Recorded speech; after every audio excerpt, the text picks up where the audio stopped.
Hebrews chapter 11 and verse 30.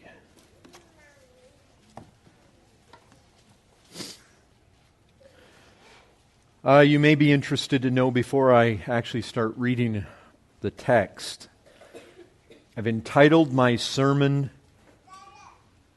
"The World is Not Worthy of Rahab the Prostitute."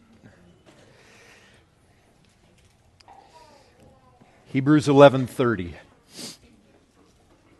By faith, the walls of Jericho fell down after they had been encircled for 7 days. By faith, Rahab the prostitute did not perish with those who were disobedient, because she had given a friendly welcome, or she had welcomed in peace the spies. Verse 32, "And what more shall I say? For time would fail me to tell of Gideon, Barak, Samson, Jephthah, of David, and Samuel and the prophets, who through faith conquered kingdoms, enforced justice, obtained promises, stopped the mouths of lions, quenched the power of fire, escaped the edge of the sword, were made strong out of weakness, became mighty in war, put foreign armies to flight. Women received back their dead by resurrection. Some were tortured, refusing to accept release, so that they might rise again to a better life. Others suffered mocking and flogging, and even chains and imprisonment. They were stoned, they were sawn in two, they were killed with the sword.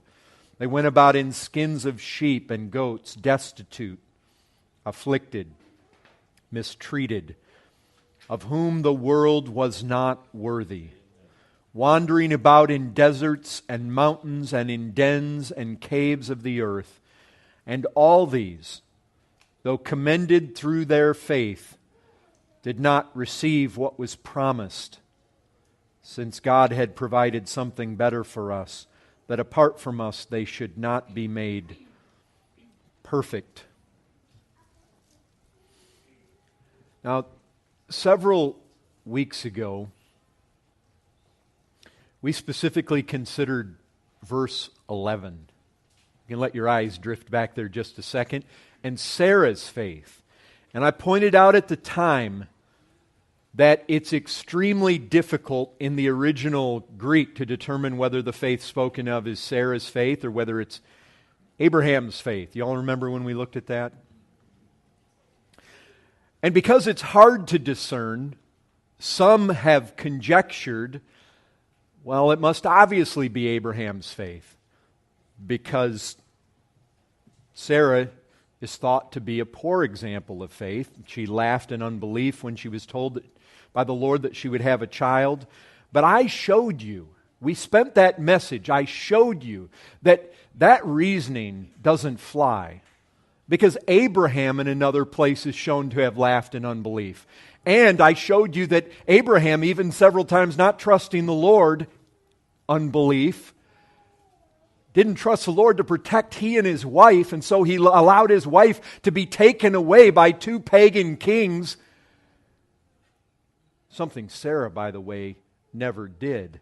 And my point in all that was not to discredit Abraham's faith, because Abraham's faith in the New Testament is spoken of very highly. But I believe for the very same reason we can speak very highly of Sarah's. Because what we see in the New Testament, what we see in this 11th chapter of Hebrews, is that it's like God doesn't even notice the wrongs of His people. He doesn't talk about the failures of Abraham. He doesn't talk about the failures of Sarah. And that what I wanted to point out in all that is to show this glorious truth that whether you're Abraham with his distinct type of failures, or whether you're Sarah with her type, or whether you're you with your type, that if you have faith, if you put your faith in the living God, because of that powerful salvation in Jesus Christ, what He accomplished in His life and death, you're made worthy. You're made worthy. I mean, do you recognize that those of whom the world is not worthy includes everybody that lives by faith? I mean, sometimes we say, here's this great cloud of witnesses. Here's this great list of the champions of the faith. But what you need to remember here is when you go back and look at their lives, they're like us. They had difficulties. They had hard days. They had falls. And the fact is, what this is saying to us, what this author is arguing for, is that anybody that has faith is worthy to be in this list, and of whom the world is not worthy. I mean, think about it. Jephthah's here. Look, I know there's a lot of debate about that whole thing in his vow, but whatever you want to say, my gut feel on that is that was just a mistake. That was a bad vow. Jephthah, you messed up right there. You don't go vow something that could possibly cause you to have to kill your daughter. But Jephthah's here. Samson's here. He kind of had a distinct problem with foreign women. David is here.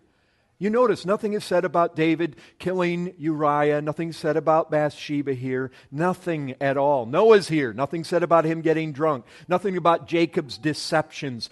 Moses wasn't allowed to go into the promised land.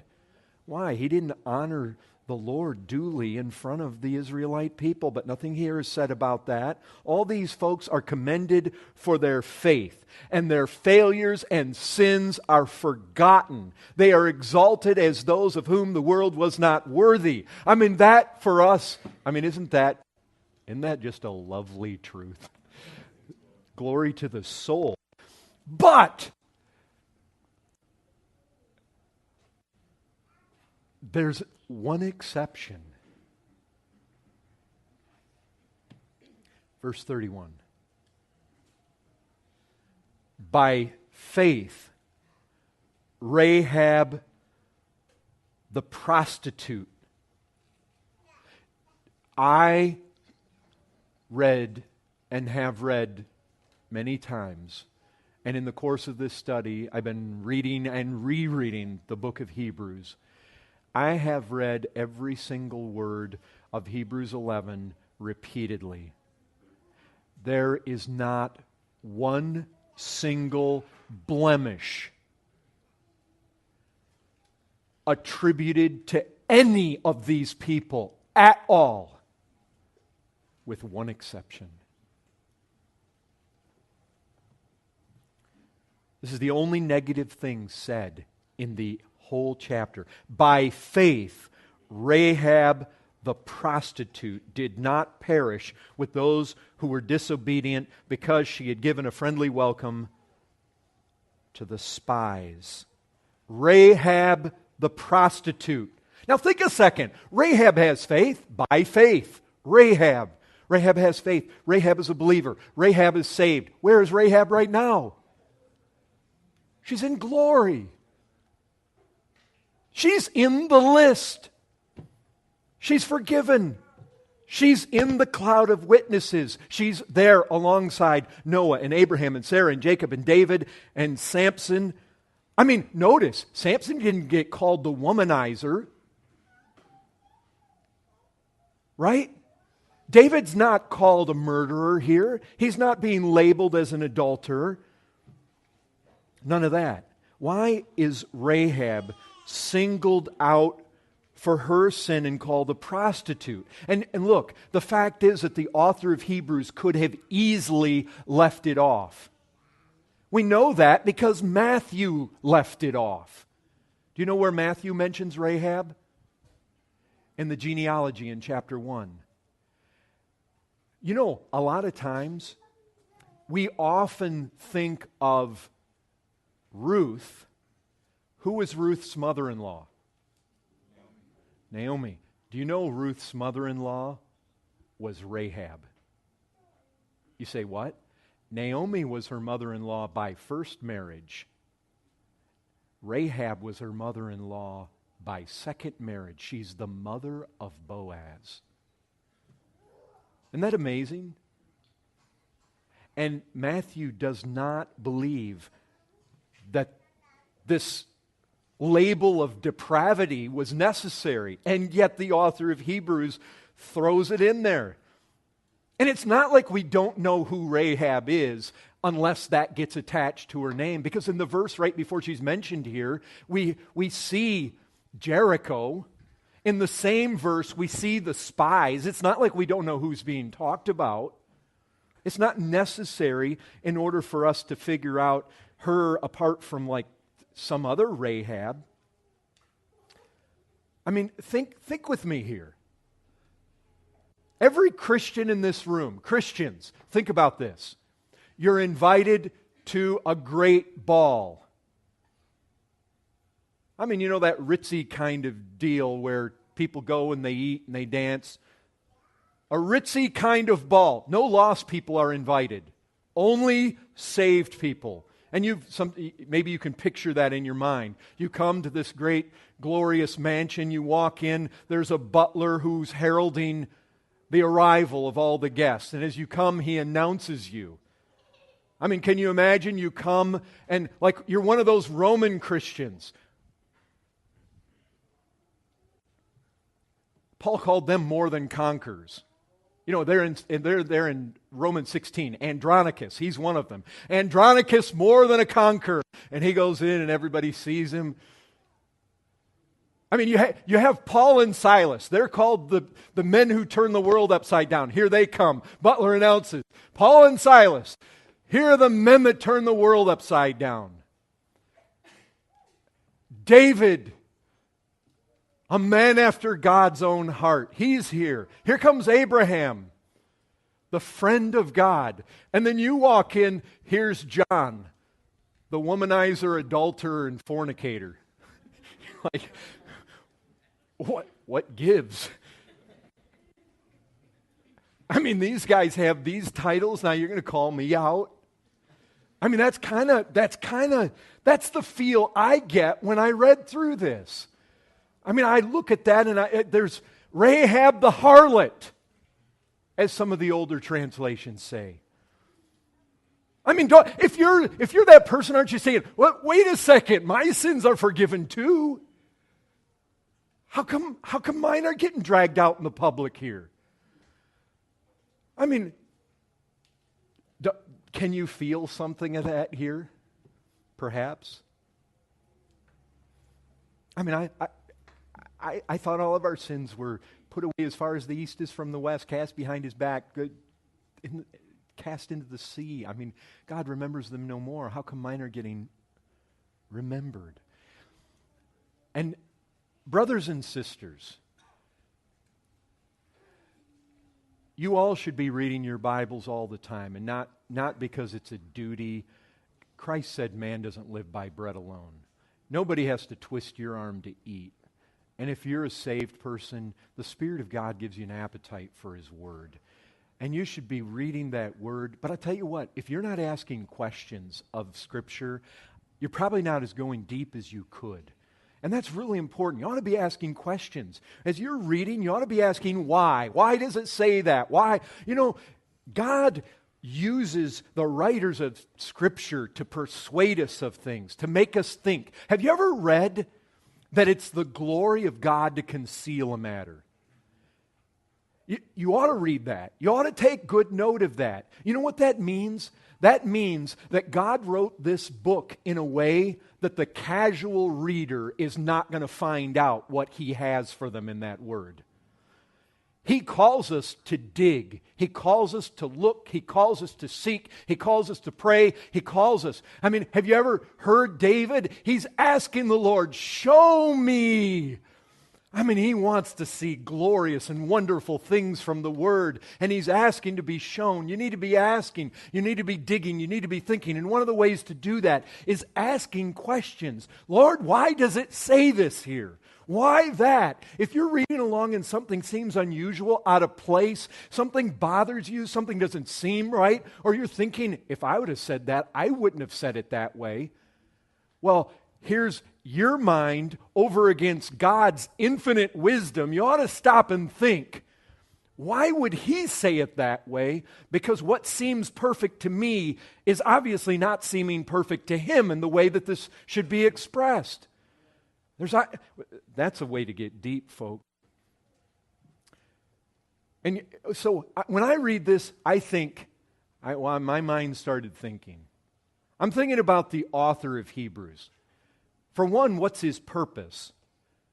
I mean, you read through this book, he's telling people hold fast. He's telling people not to drift. He's wanting to give a strong encouragement to hold fast to the hope that is before us. That's the idea of this book. And so I'm recognizing this. When he sets forth this list of this cloud of witnesses, it's to encourage us to run. I mean, you see that. You go down to chapter 12, verses 1 and 2, you see it. We are being encouraged to run this race just like they ran the race. These folks are being put before us as an example so that we would look at them and be filled with hope, be filled with courage to run the race. I know that he does not want to discourage us. He means to encourage. So, perhaps, just perhaps, there's something strongly encouraging behind why the author might call out Rahab this way. And I want to make some observations. My first observation is this. Rahab is the last in the list of testimonies. Now, what I mean is this. She's the last one that is called out this way. By faith, the name is given, and what they did is described. After this, if you look at verse 32, it's like she's the last, and now he's out of time. And everybody here after this only gets honorable mention. Bang, bang, bang, bang, you get their names, and then it's not even names anymore. Bang, bang, bang, bang, you get some of the things that some of the people of God did. But there's no longer an attachment to by faith, and here's what they did. She's the last one. And you know what? That jumped out at me, because it made me think this. The author of Hebrews could have easily ran out of time before he got to her. Or he could have easily not run out of time until he got past David. But one thing is certain. He was determined to get as far as Rahab before he ran out of time. He was determined not to run out of time until he dealt with this woman. Once he had her out of the way, he felt the liberty to wrap things up. But not before that. To me, that's interesting. I mean, I don't want to read too much into it, but it's interesting. It's as though the author wants us to consider Rahab before he wraps this up. The second observation. The weaker sex is definitely not equally represented here in Hebrews 11. Excuse me. As I've noted already, Sarah, I mean, she's the only other lady of faith mentioned in this list by name. There's a place where some women, they receive back their dead. But this is the only place. This is the only other woman called out by name, Sarah. And just think with me about Sarah is not called out for any of her failures. They're passed over.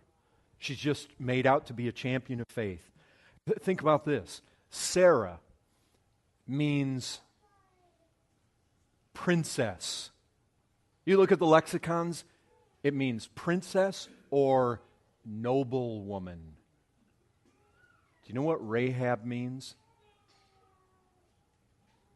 It means pride. It means arrogance. Egypt is called Rahab. Listen to Isaiah 30. Egypt's help is worthless and empty. Therefore I have called her Rahab, who sits still. Isaiah 51:9. Awake, awake, put on strength, O arm of the Lord. Awake, as in the days of old, the generation of long ago. Was it not you who cut Rahab in pieces, who pierced the dragon? Was it not you who dried up the sea, the waters of the great deep, who made the depths of the sea a way for the redeemed to pass over? He's talking about Egypt. Egypt is that proud nation Pharaoh, who is the Lord that I should obey him? They set themselves against the living God and he cut them to pieces. And Rahab is a suitable title. You see that name, if you just search it in the Bible, it's not always there attributed to this woman from Jericho. It's often used to describe the proud and the haughty, the arrogant. It's a derogatory name. It conjures up not an image of a noble woman, but of a boisterous, loud, defiant kind of woman. Not a princess, as does Sarah. A stormy, tempestuous whore who got her living from selling her body to men. That's the picture that we have here. You see two women on the opposite spectrum. So, my observations, it feels like the author really wanted to get to her before he wrapped things up. Second observation, there's only one or two women called out here, and she's just diametrically opposed to the other one called out. The third thing is this. It's Rahab is the only non-Israelite mentioned in this entire list. Now you say, wait a second, Israel didn't even come in till Jacob was called that. Well, that's right. But Abraham and Isaac are definitely seen and owned to be, you have to be an offspring of Abraham. That's what the New Testament is all about. That's what the New Covenant is about.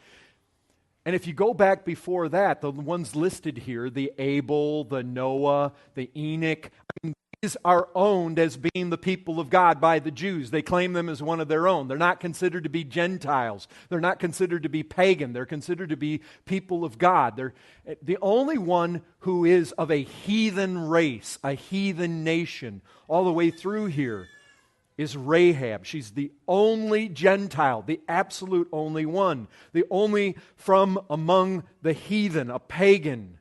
Do you remember how Paul spoke about Gentiles when he was rebuking Peter in Galatians chapter 2? He said, Peter, you and I, we were born Jewish, Jews, not like these Gentile sinners. That's Galatians 2:15.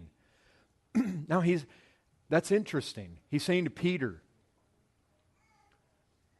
we're not born Gentile sinners. It's almost like, what are you saying? Are you not a sinner? Well, he readily admits that he is, because in the very next verse he's saying the only way to be saved, the only way to be justified is by faith, whether you're Jew or Gentile. But why would he call them out as Gentile sinners? Well, because in the eyes of the Jews, and rightly so, the Gentiles are seen as extra bad sinners. They're seen to have a deeper and darker hue. The wickedness of the heathen nations is often called out by God as being especially notorious. You hear this when they're ready to go into the land. Deuteronomy 18:9. When you come into the land that the Lord your God is giving you, you shall not learn to follow the abominable practices of those nations. By the way, she's immediately in one of the cities that makes up one of these nations. And God is saying that city of Jericho, why in the world do you think Joshua was on his way there to destroy this city and annihilate all its inhabitants? Do you remember what God said to Abraham? He said, Abraham, I'm going to give you this land, but not now. Your offspring, they're going to go down there to Egypt, and they're going to stay there 4 generations, and they're not going to come back until what? The sin of the Amorites is full. Do you know what that means? That means that their depth of debauchery and depravity has finally reached a measure and a fullness where God said, that's it. And I'll guarantee you, those that don't repent, God always comes to that place. It is, God will pour out His kindnesses on the lost, meant to lead them to repentance. And He will be patient, and He is patient, but His patience runs out. That was a huge patience of God, that He waited 4 generations. But once His patience runs out, and here He comes, He's sending his people there to annihilate them. She's part and parcel. She's one of these Gentile sinners. She's being called out as a prostitute. It's interesting to me that when the spies go into Jericho, when she is pleading for her life to be spared, she says this in Joshua 2:12. Now then, please swear to me by the Lord that as I have dealt kindly with you, you also will deal kindly with my father's house. Give me a sure sign that you will save alive my father and mother, my brothers and sisters, and all who belong to them, and deliver our lives from death. You know, what's interesting to me about that is I'm assuming that most young ladies who become prostitutes would be ashamed to their parents. It was so in Israel. If you were an Israelite and your daughter became a prostitute, she was to be put to death. It was extremely shameful. It would have cast shame over the family. But you know, the picture that you have here is not so much that her family, you don't get the feel. It feels to me like her relationship with her family is pretty tight. Not distant. Not just saying, when you come, save me. She's saying, when you come, will you save them too? And I've seen that the more depraved and dark a society is, the more parents not only just look over and look past, but approve of the wickedness of their children. That's the kind of thing you have. Rahab, you have to understand, Rahab is in a city that has come to God's notice. I mean, he says in Leviticus 20:23, you shall not walk in the customs of the nations that I am driving out before you, which, by the way, Jericho is in that midst. They did all these things, and therefore I detested them. You have to understand, the city of Jericho is abominable and detestable to God, the kinds of things that they do. You go back and you look at the Pentateuch. You know the kind of things they did? I mean, they did horrible things. Many things that you can find our country doing today. But wicked things, absolutely wicked things. Bestiality, homosexuality. They burn their children, mass idolatry. It was wickedness. So that's what you have here. In so many ways, Rahab, this was my third observation. In so many ways, Rahab is not just diametrically opposed to the only other woman here. She's diametrically opposed to everyone else in this list. She's not in the godly family, the godly nation, the godly lineage. She's out of a city of abomination. She's tagged as a prostitute. An abominable practice. And yet our author is not going to run out of time until he has set this woman before us. Why? Well, just think, brethren. I mean, I want you to see this contrast, maybe more on a personal level. I mean, think about verse 30. By faith, the walls of Jericho fell down after they had been encircled for 7 days. Well, who was at the head of this pack? Joshua. I mean, think about Joshua. Can you see him? The great man of faith.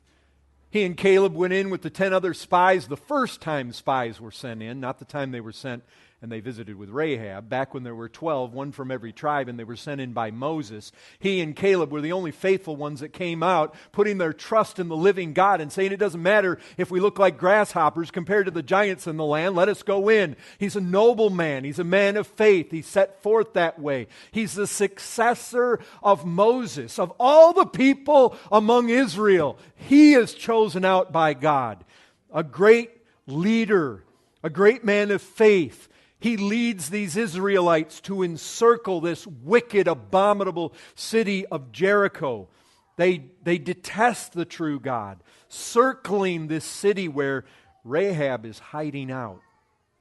Think of the contrast between Joshua and Rahab. Joshua, mighty man of God, leads the armies of the Most High. He's the this gallant one of faith, leading the hosts of the Lord into the land of Canaan to defeat the giants. Because God was with them and he trusted that. He's a man. Over against, you think of Rahab. Rahab's a woman. Joshua's descendant of Abraham. Joshua's a descendant of Jacob. Joshua's an Ephraimite. He's a descendant of the most noble Joseph. Who's she a descendant of? I mean, she's a descendant of a father who seems to, like the mother and father approve of their daughter living some defiled type of lifestyle. You have Joshua, noble race, noble family. Rahab comes from this cursed city of Jericho, these Amorites. Joshua's name means Savior. It's the same name given to Jesus. Rahab's name means proud, boisterous, arrogant. Joshua is a leader, the successor of Moses. Rahab is a prostitute. The only thing she's ever led in is debauchery. Joshua is with the people of God. Rahab belongs to this city that is soon to know the wrath of God. But listen, for all this disparity, for all that they don't have in common, for all the difference, for all the dissimilarity between Rahab and Joshua and all the rest of the people here in Hebrews 11, that she is not like in so many ways, at the end of the day, all of them are in the same cloud of witnesses. I hope you notice that. Rahab really only has one thing in common with all the rest. But it's the one thing necessary. She has faith. And just like the rest of them, they believe in the Lord God. They believe He's a great God, a powerful God, a God to be trusted, a God to seek shelter under. And Rahab believed the same thing. I mean, listen to Rahab. Joshua 2, verse 1. Joshua the son of Nun sent 2 men secretly from Shittim as spies, saying, "Go view the land, especially Jericho." And they went, Jericho, it sits at the gate of Canaan, a walled city. Now you just think about this. 40 years ago, you were all slaves. Now, you've been nomads in the wilderness for 40 years. You don't have horses. You don't have chariots. You don't have great war engines, trebuchets, and these war machines that are able to cast huge stones against their walls. No indication they made ladders. They're standing on the other side of the Jordan at flood season, flood stage. You're inside this walled city. Here they come. I mean, humanly speaking, there's a bunch of nomads out there on the other side of Jordan. Really, they're going to come across. For one, they're going to get all of them across this flood stage river, and then they're going to come up against our walls, and they're actually going to somehow breach our walls and get in here. That's really? They went and they came into the house of a prostitute whose name was Rahab and lodged there. And it was told to the king of Jericho, "Behold, men of Israel have come here tonight to search out the land." Then the king of Jericho sent to Rahab, saying, "Bring out the men who have come to you, who entered your house, for they have come to search out all the land." But the woman had taken the 2 men and hidden them. She said, "True, the men came to me, but I did not know where they were from. And when the gate was about to be closed at dark, the men went out. I do not know where the men went. Pursue them quickly, for you will overtake them." But she had brought them up to the roof and hid them with the stalks of flax that she had laid in order on the roof. Why would she do this? Don't you? She's risking her life. I mean, that's a real situation. The king himself has sent his men there. They want these guys. You have them hidden. If that king finds these spies, he's going to kill them. He's going to kill you too. It is not going to go well with you if you get found out. She's putting her own neck on the line. Why would she do this? Listen to this. Joshua 2, verse 8. Before the men lay down, she came up to them on the roof and said to the men, watch this, I know that the Lord has given you this land. Faith. I know it. I know Israel has a God capable of giving this land to you. I trust you have a God like that. Whatever gods I've ever had here, they don't stand up to that God. I know that. I mean, you got to hear, that's the first thing she's saying to them. This is why she's willing to put her neck on the line. Because she knows to fight against this God is a big mistake. She would rather be at odds with the king of Jericho than at odds with this God. That's where her faith tells her. I know the Lord has given you the land, and that the fear of you has fallen upon us, and that all the inhabitants of the land melt away before you. For we have heard, and she not only has heard, she believes what she's heard. The Lord dried up the water of the Red Sea. You see what she's thinking? They came across the Red Sea, the Jordan's nothing. They literally, they walked away from Egypt, leaving the most powerful nation on this earth in ruins. We're one little city. If their God is able to take a bunch of slaves and wreak havoc like that against Pharaoh and his armies, she believed. And what you did to the two kings of the Amorites who were beyond the Jordan, to Sihon and Og, whom you devoted to destruction, and as soon as we heard it, our hearts melted. There was no spirit left in any man because of you. For the Lord your God, He is God in the heavens above and on the earth beneath. But you see, there's a difference between fearing and melting and actually saying, a lot of people can get to the place where they say, man, a God that sends people to hell for their sin, that makes me tremble. There's a big difference between that and saying, I think I'm going to seek shelter under His wings. Many of them melted. Many of them trembled. But she said,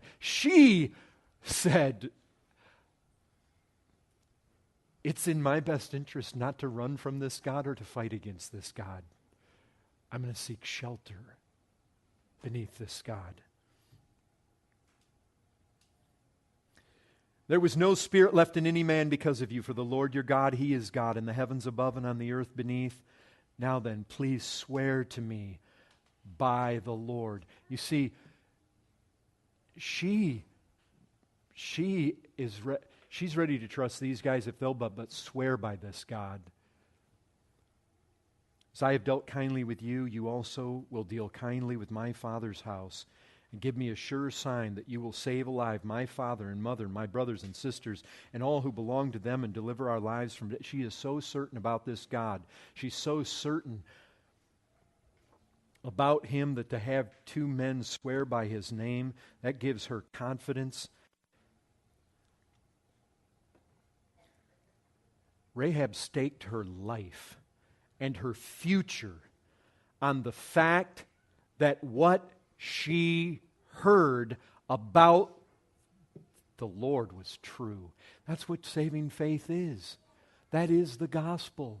Hearing what God provides for sinners, hearing the shelter that He promises and the rest that He promises, the protection He promises, the salvation He promises, the forgiveness of sin that He promises, the good that He promises, that if you'll come find shelter in Him, that through His Son you can have all things. She heard and she believed it, that He was indeed the true God, a God to be feared, and that the safest place in all the world, in all the universe, the safest place was under His wings, not to run, not to flee, not to hide, not to fight, not to stay with Jericho, but to surrender to Him and hope in His mercy.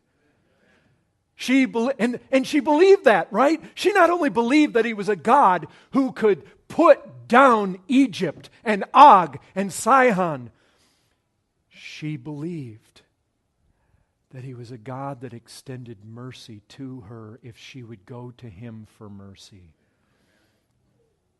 Brethren, when we consider Rahab over against Joshua and all the others of Hebrews 11, there are many differences between them. But as we look back, you think about it, we look back over 3,500 years, none of their differences seem to matter at all. The author of Hebrews is telling us that all that counts is faith. That's what counts, faith in the living God. Rahab, the prostitute, proudly, or not proudly, but loudly, her example here, loudly proclaims that you don't have to come from good stock or a good family. You can come from, think with me, she came from such a horrific background of sin that her sin, the title of her depravity, has followed her for 3,500 years. That's the debauched background she came from. You can have been so shockingly wicked that people are still calling you a prostitute 3,500 years later. But if you will seek shelter under the wings of the Lord God, and He invites you to come and take shelter in Him, by faith you too will be added to the list of those to whom it is said in Hebrews 11:38 that the world is not worthy. The world's not worthy of Rahab the prostitute. What grace when God counts an unworthy thing to be worthy because He's made it worthy and declared it worthy because of His Son's worthiness, like a blanket just put over the sinner.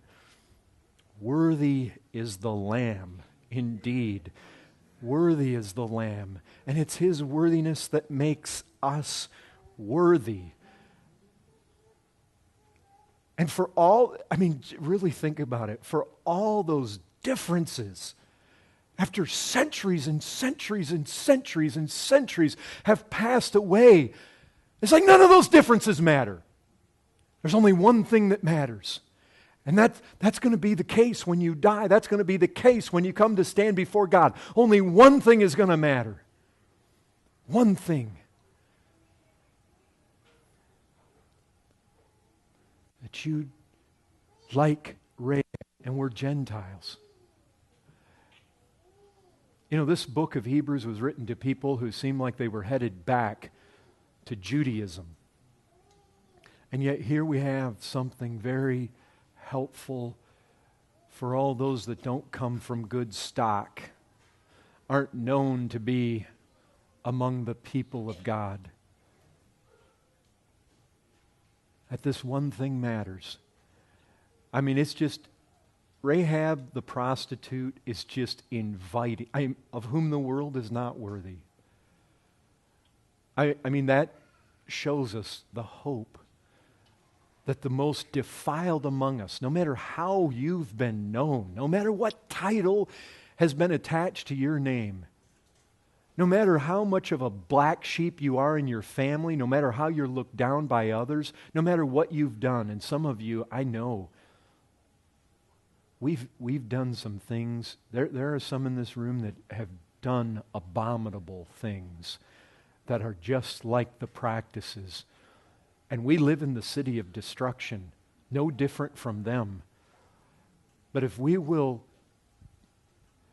seek this Lord for His mercy, we'll not be destroyed with the rest. And by the way, the rest were destroyed. Those who sought not mercy in this God were utterly destroyed. But what mercy He holds out for those who will have it. That red cord hung from her window. Who knows why it was red, but you can almost guess. Just a picture of the red blood by which only we have a right to find shelter with the God that we've so blatantly sinned against. I don't know if I've got it all right, But I ask that question, why did the author of Hebrews leave prostitute tagged on her name when there's not a negative thing said about anybody else there? And I did my best to maybe show you why that could be encouraging that it's so. Father, my desire, our desire, I pray that some broken wreckage of a man or a woman just destroyed by sin